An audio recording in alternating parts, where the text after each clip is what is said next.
हमारे इस YouTube channel के सेगमेंट फास्ट न्यूज में आप तमाम का इस्तकबाल है। इस वीडियो में आप देख सकते हैं कमेंटों में बहुत ज्यादा खबरें। तो आइए शुरू करते हैं वीडियो को और देखते हैं आज की ताजा तरीन खबरें।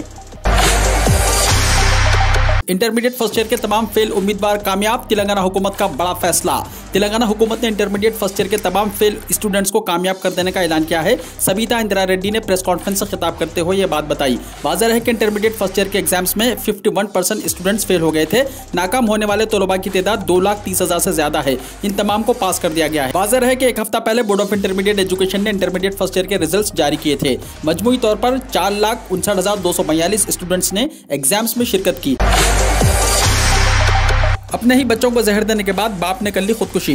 तेलंगाना के जिले नलगुंडा में एक शख्स ने अपने बच्चों को जहर देने के बाद खुदकुशी कर ली। फौरी मिली इत्तलात के मुताबिक यह अफसोसनाक वाक़या दामाचल्ला मंडल के नवनाथ ताना में पेश आया। किशन नायक नामी शख्स के अपनी बीवी से झगड़ा हो रहा था। कल वो झगड़े के बाद अपने दोनों बच्चों को लेकर घर से निकल गया। उसने खेत में जाकर अपने दोनों बच्चों 8 साल हरीश वर्धन और 6 साल अखिल को कोल्ड ड्रिंक में जहर मिलाकर दे दिया और इसके बाद वहीं दरख्त से लटक कर खुदकुशी कर ली। इत्तला मिलने पर पुलिस ने लाशों को जब्त करके पोस्टमार्टम के लिए सरकारी दवाखाना मुंतकिल कर दिया और मज़ीद तहकीकात जारी है। तेलंगाना में एक और शख्स ने किया है वैक्सीन लेने से इनकार। कहा मर जाऊंगा लेकिन वैक्सीन नहीं लूंगा। रियासत तेलंगाना के जिले नलगुंडा में एक शख्स ने कोरोना की वैक्सीन लेने से साफ इनकार कर दिया। मौजा चिंटूर में जब तिब्बी अमला लोगों को टीका देने के लिए पहुंचा तो गोपाल नामी शख्स ने वैक्सीन लेने से इनकार कर दिया। जब उसे समझाने की कोशिश की गई तो उसने कहा कि बचपन से उसने एक इंजेक्शन तक नहीं लिया है और वो अब टीका नहीं लेगा। इससे जब कहा गया कि इसकी वजह से लोगों को मुश्किल होगी तो गोपाल ने कहा कि वो लोगों के घर नहीं जाएगा। इसरार करने पर उसने कहा कि चाहे कुछ भी हो जाए, अगर वो मरता है तो मर जाए लेकिन टीका नहीं लेगा। इस शख्स की जिद के आगे बेबस तिब्बी अमला उसे टीका बगैर वापस हो गया। इसी तरह का एक और वाकया चंद दिन पहले संगारेड्डी में पेश आया था, जहां पर एक शख्स ने टीका लेने से इनकार करते हुए दरख्त पर चढ़ गया था। जेएचएमसी के लिमिट्स में 54 मंजिला इमारत की तामीर के लिए दरख्वास्त। मुल्क में तेजी से तरक्की करने वाले शहरों में हैदराबाद सर्रफहरिस्त है।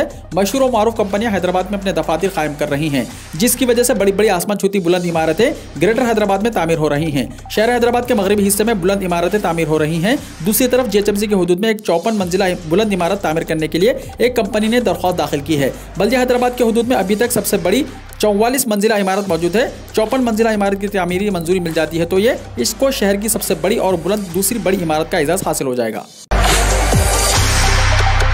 नवमौलूद बच्चों को भी आधार कार्ड जारी करने चीफ सेक्रेटरी की हिदायत।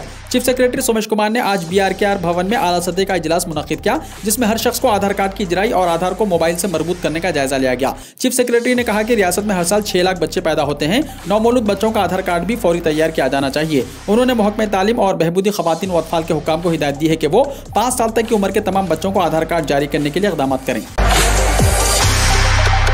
यूनिवर्सिटी ऑफ हैदराबाद में MBA में एडमिशन की तारीख बढ़ा दी गई है।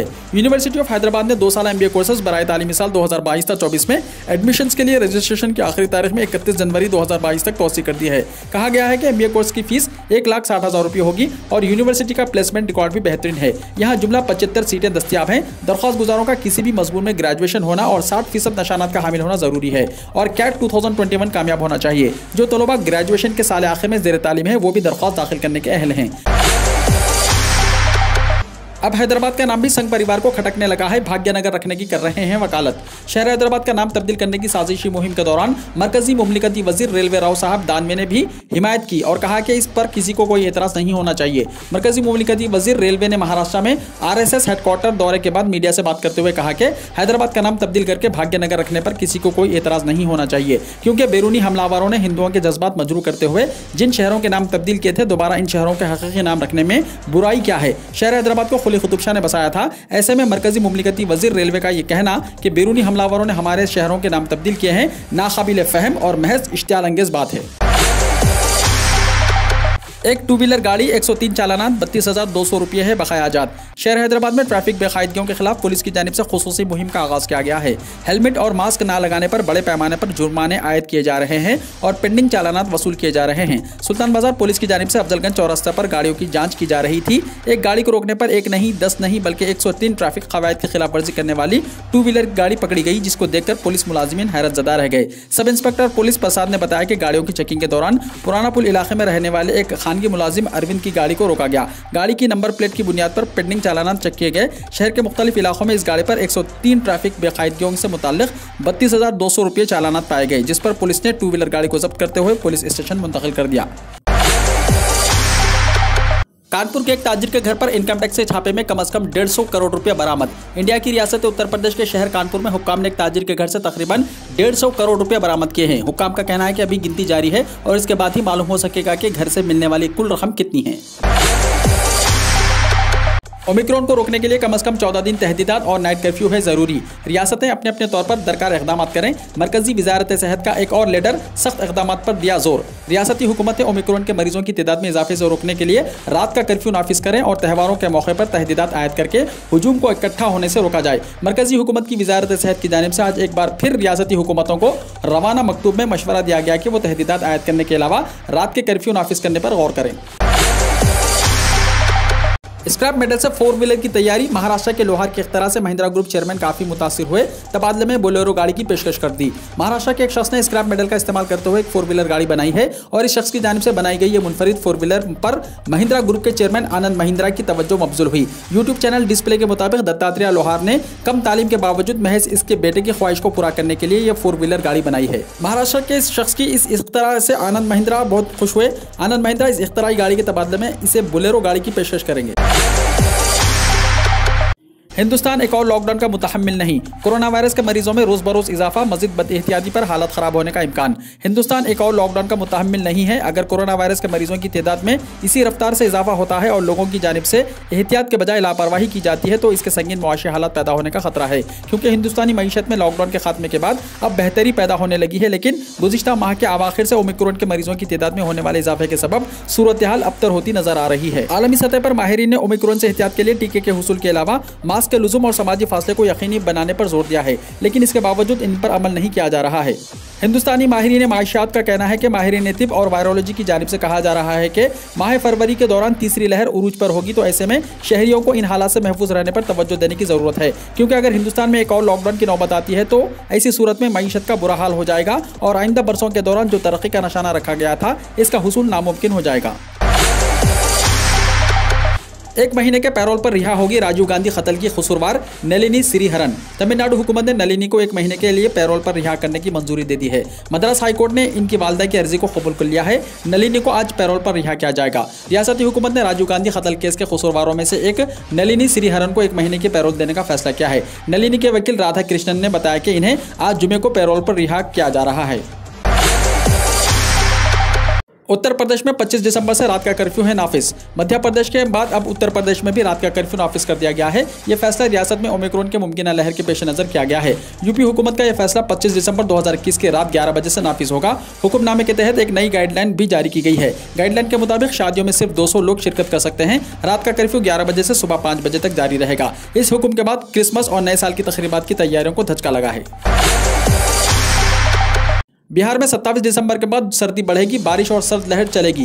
बिहार में 27 दिसंबर के बाद सर्दी बढ़ने वाली है। मौसमियाती मरकज पटना के मुताबिक 27 से 30 दिसंबर के दरमियान रियासत में ज्यादातर मुकामात पर हल्की से दरमियानी बारिश का इम्कान है। महकमे मौसमियात ने काश्तकारी से वाबस्ता अफराद के लिए खुसूसी बुलेटिन जारी करके किसानों को अलर्ट कर दिया है। मौसमियाती मरकज के डायरेक्टर ने कहा कि बारिश के हालात होने पर ज्यादातर दर्ज हरारत 18 से 20 डिग्री सेल्सियस तक पहुंच जाएगा। इसके नतीजे में रियासत में कई मुकामात पर सर्दी की लहर के इम्कान हैं। महकमे मौसमियात ने किसानों को वार्निंग करते हुए कहा कि किसान गोदाम में जरूरी इंतजाम करें ताकि धान की फसल को नुकसान ना पहुंचे।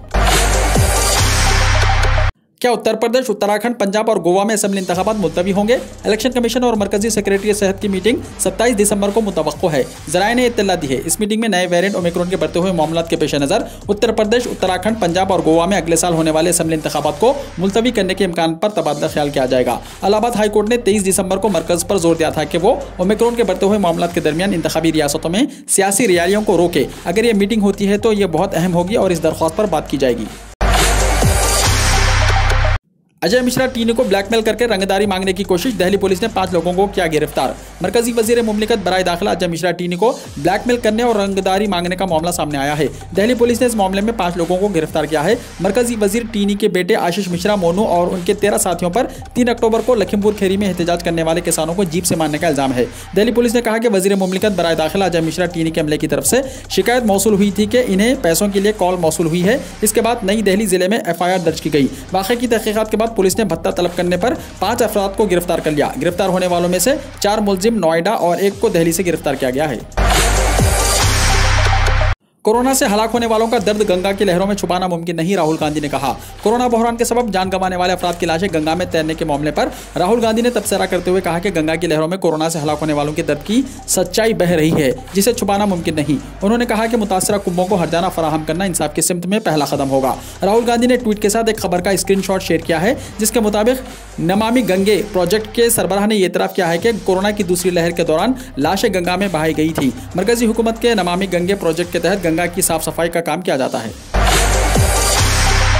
बांग्लादेश में कश्ती में आग लगने से 32 अफराद की मौत, 100 से ज्यादा झुलस गए। बांग्लादेश के दारुल हुकूमत ढाका से तकरीबन 200 किलोमीटर दूर जिले झालगुकाटी में दरियाई सुगंधा में जुमे की अलग सुबह एक कश्ती में आग लगने से कम से कम 30 अफराद की मौत हो गई और 100 से ज्यादा जख्मी हो गए। ढाका से जिले बरगुना को जाने वाली कश्ती में 700 से ज्यादा मुसाफिर सवार थे। पुलिस, फायर ब्रिगेड और सिविल डिफेंस हुकाम ने बताया कि झालुकाटी में सदर सब जिले के हुदूद में वाक़े गौब खान धनेश्वरी इलाके में बहने वाले दरियाई सुगंधा में यह हादसा पेश आया। मरने वालों की ताहाल शनाख्त नहीं हो सकी।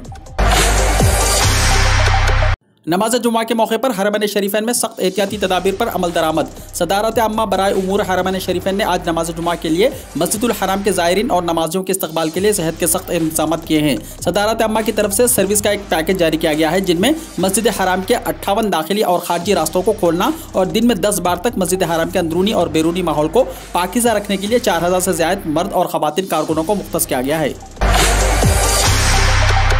खलीजी अरब रियासतों में कोरोना वायरस के नए केसेस में तेजी।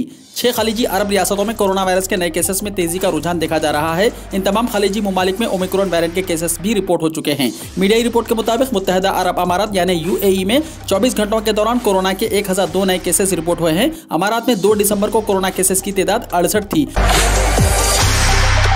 वीडियो को लाइक शेयर कीजिए और हमारे इस YouTube चैनल को सब्सक्राइब करते हुए इसके बेल आइकॉन को भी प्रेस कर लीजिए, ताकि ऐसी ही ताज़ा तरीन खबरों का नोटिफिकेशन सबसे पहले आपको मिलता रहे।